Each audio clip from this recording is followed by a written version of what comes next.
प्यारे बच्चों, आइए आज हम बाल महाभारत कथा के वन पर्व के अंतर्गत भीम और हनुमान की भेंट के बारे में पढ़ें।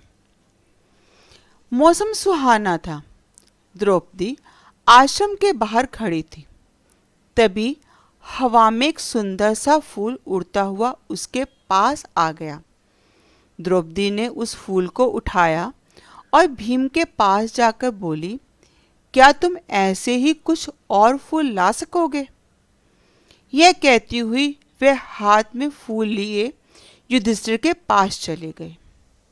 द्रौपदी की इच्छा को पूरी करने के लिए भीम उस फूल की खोज में निकल पड़ा। चलते चलते वह पहाड़ की उस घाटी में जा पहुंचा जहां केले के पेड़ों का एक विशाल वृक्ष लगा हुआ था। यहाँ प्रसंग आ रहा है कि द्रौपदी, जिसे एक सुंदर फूल गिरा हुआ मिला था, उस फूल को देखकर वे अत्यंत प्रसन्न हुई थी और ऐसे ही और फूलों की वो कामना कर रही थी। अतः उसने भीम से ऐसे ही फूल लाने के लिए कहा था। द्रौपदी की इस इच्छा को पूर्ण करने के लिए भीम उस फूल की खोज में चले गए और चलते चलते वहां पहुंच गए जहां पहाड़ी की घाटी पर बहुत सारे केलों का एक विशाल बगीचा था।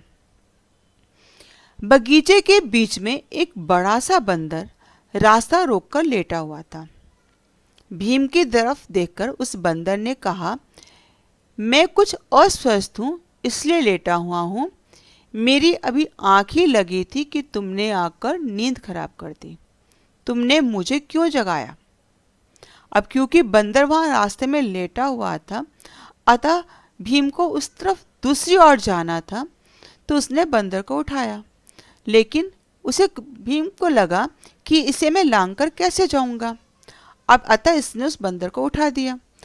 बंदर ने कहा कि मैं तो यहाँ अस्वस्थ हूँ, इसलिए लेटा था, लेकिन तुमने आकर मेरी नींद खराब कर दी। तुमने मुझे क्यों जगाया? एक बंदर को मनुष्य की तरह उपदेश देता देखकर भीम को बहुत क्रोध आया। उसको लगा कि बंदर होकर मुझे उपदेश दे रहा है, अतः वो क्रोध करने लगे।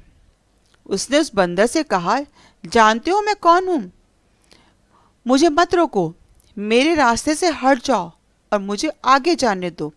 मैं कुरुवंश का वीर कुंती का पुत्र भीम हूं।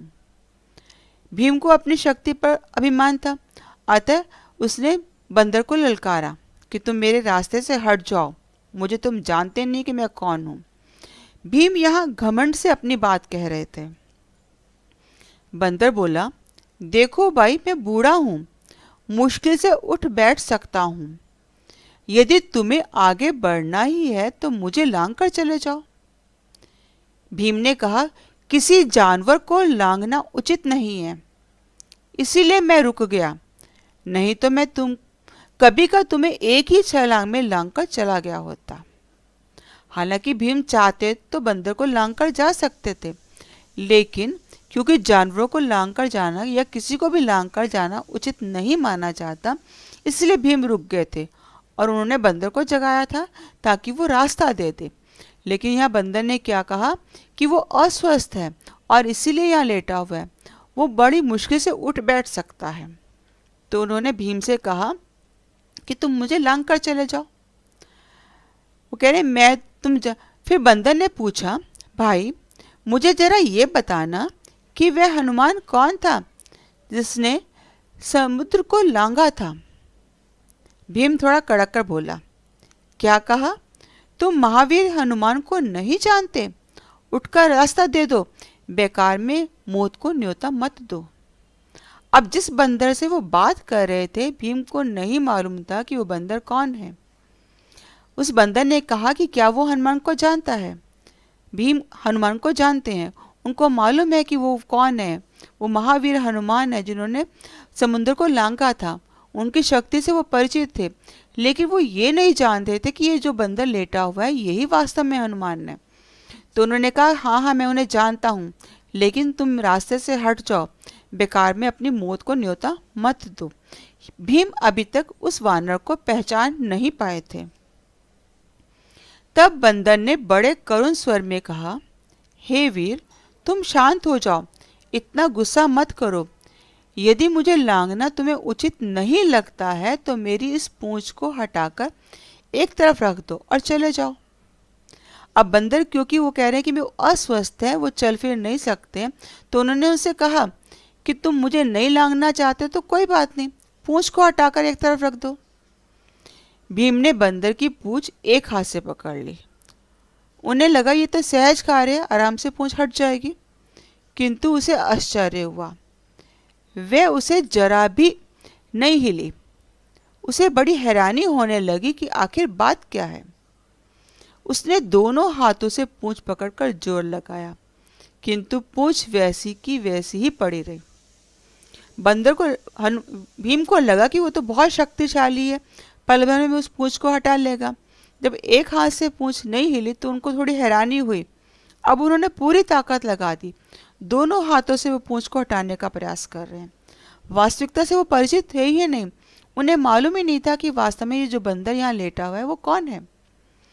जब वो पूंछ उनसे नहीं हिली तो बहुत अधिक अपमानित हुए, लज्जित हुए, उनका अभिमान चूर चूर हो गया।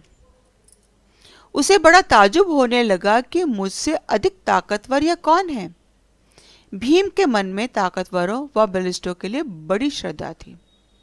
भीम खुद शक्तिशाली थे, समर्थवान थे, और जो अधिक ताकतवर हो, बलिष्ठ हो, भीम के मन में उन सबके प्रति बड़ी श्रद्धा रहती थी। अतः उनके मन में उस वानर के प्रति भी श्रद्धा का भाव जाग गया।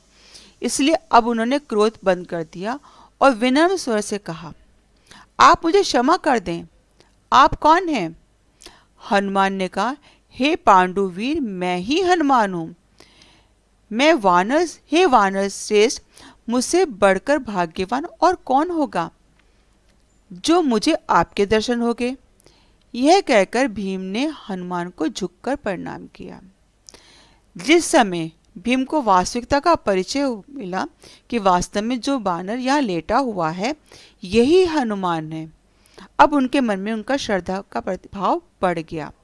उन्होंने अपने आप को बहुत अधिक भाग्यशाली माना कि उन्होंने हनुमान के दर्शन किए हैं। अतः उन्होंने झुककर हनुमान को प्रणाम किया। उसे आशीर्वाद देते हुए हनुमान ने कहा, भीम, युद्ध के समय तुम्हारे भाई अर्जुन के रथ पर उड़ने वाली ध्वजा पर मैं विद्यमान रहूंगा। विजय तुम्हारी ही होगी। इसके पश्चात हनुमान ने भीम को पास के झरने में खिले हुए सुगंधित फूल दिखाए। फूलों को देखते ही भीम को द्रौपदी का स्मरण हो आया। उसने जल्दी से उन फूलों को तोड़ा और तेज गति से आश्रम की ओर लौट चला। अर्जुन, भीम ने आशीर्वाद दिया हनुमान ने और कहा कि जिस समय युद्ध होगा उस समय वो अर्जुन के रथ पर ध्वजा पर विद्यमान रहेंगे, और ये भी आशीर्वाद दिया कि जब युद्ध होगा उस युद्ध में तुम्हारी ही विजय हो गई। इसके बाद हनुमान ने भीम को बताया कि वो सुगंधित फूल कहाँ हैं जिसको वो लेने के लिए यहाँ आए थे। जब फूलों का जिक्र आया तो भीम को एकदम से याद आ गया कि द्रौपदी ने वो फूल उनसे मंगवाए थे। अतः उन्होंने जल्दी से फूलों को तोड़ा और तेज गति से वापस आश्रम की ओर लौट गए। आशा है आपको ये पाठ समझ में आ गया होगा। धन्यवाद।